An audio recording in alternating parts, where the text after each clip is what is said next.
Hello, everybody. Intuition here. Thank you, as always, for making time and space for us. Today, we would like to discuss safety and how to keep yourself safe, emotionally, psychologically, physically, in all the ways, and what the tools are that are necessary in order to keep yourself safe in your physical reality. But before we go into what those tools are, it is important for us to have a refresh on what safety really means and where it is that it stems from, so that we better know how to address it as it comes up. Because safety really simply comes from the feeling of fear. It is only when we have a feeling of fear in which we feel the need in order to keep ourselves safe. And we don't know what you know about fear, but fear is usually not the best indication and then therefore leader in your behavior with regards to what it is that you should be doing next for yourself. Because fear induces states of lack of consciousness. And all fear really stems from is the idea that I'm not going to be able to get my needs met.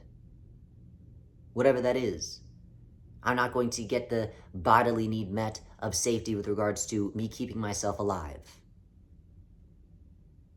I'm not going to be able to get the psychological need met of being able to be liked by people. And all that yields the illusion of, well, I need to keep myself safe. So you know what? Because I don't feel that I'm able to keep myself safe from whatever physical threats are in my environment, I'm going to get a bunch of things. I'm going to get guns, and I'm going to get knives. I'm going to take classes. I'm going to build domes underground, and I'm going to do all these things that are going to ensure my safety. But the thing is that when you do anything out of the feeling of fear, you are not going to be thinking clear enough. And it would be one thing if this would lead you to an absolute certainty that you are going to be safe, finally. An absolute certainty that that need will be met. But even when you act through this fear and you do all the things in preparation to keep yourself safe, whether that be physically, emotionally, psychologically, there still is no guarantee that it is actually going to work. Let's say, again, you fear that it is the end of the world and you must keep yourself safe. So you're building your doomsday huts and you're getting all the guns and knives and you have all the food stored, ready to go for the next 10 years. You're perfect, you're good to go. But the caveat to that is, there's only safety in that depending on the specific situation that your fear told you to be ready for. So, yeah, that's great if the bombs are dropped and you're far enough underground in which you will have safety, but what if there's an eruption within the earth? What if there's a crazy big earthquake and that shakes around your dome and destroys it altogether? Also, these places and spaces that you build, literally and figuratively within yourself and externally, you have to get to them first in order for them to keep you safe. In this example of you building this big, crazy underground dome, and you preparing for the worst, having all the guns and things necessary, you have to get to the dome before the bombs drop. You have to get to the guns before the people come through the door. Otherwise, what the hell did you just prepare for? Likewise, if I'm trying to keep myself safe through fear socially, emotionally, psychologically, then guess what? I have to get to the space and place within myself to be able to do so. Well, I'm afraid of people, so that means I need to make sure that I don't share too much with people. But that means I have to get into a specific state emotionally within myself and take up a certain space within myself to make sure that I don't go over what it is that I feel is going to put me in a space that is going to keep me unsafe. And by the time that you get there, it might already be too late. So all of these things, in order to keep yourself safe based on the precipice of fear, usually doesn't really work, because you're allowing a feeling to dictate and have control over you and your behavior in the hopes that you are circumnavigating something that may not ever even come.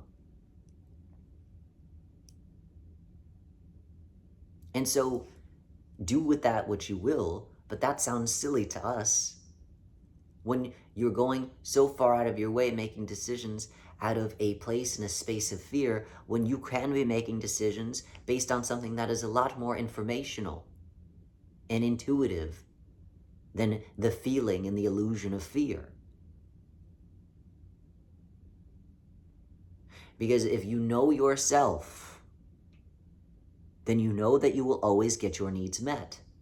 And again, if safety comes from fear, and fear comes from the idea that I'm not going to be able to get my needs met, whatever that is, if you know yourself, then you know that I will always get my needs met. And if I act from that place of, I know I can keep myself safe because I trust in myself, not in the guns that I buy and the domes that I build, in the places and emotional walls and blocks and structures that I put between me and other people. When I put my trust in myself, I know that I will always come up with the tools necessary to keep myself safe. Not through fear and preparation, but from knowing myself. And because I know myself, I will always be able to instinctually keep myself safe from whatever harm may come. And again, when I know myself, I sidestep harm, because I will immediately start putting myself in situations that won't put my safety in jeopardy, like I would if I'm allowing fear to govern me and put me in spaces that are not going to keep me safe. So the tools that you need to keep yourself safe are simply knowing yourself and having boundaries around what that looks like and what that means. Not walls, not emotions, not feelings that are informing our behavior patterns, but boundaries. Because when I have boundaries and know myself and know where my knowing begins and where my feelings begin, then I know what to base my decisions off of. And that is not in the illusion of preparation. Unless my knowing of self is telling me to prepare for something, but that's different from my fear telling me to prepare for something. So, all we're suggesting is to reprogram what it is that you are allowing to inform you, and then therefore basing your decisions off of. Because again, if you're basing your decisions off of fear, good luck. You might not end up in the space in which you previously thought you would. So, just a little food for thought. As always, we're full of gratitude for making time and space for us. And we wish you well in keeping yourself safe and trusting yourself and knowing that you will always get your needs met, and then therefore you will always be safe. Period. No matter what comes. Well wishes.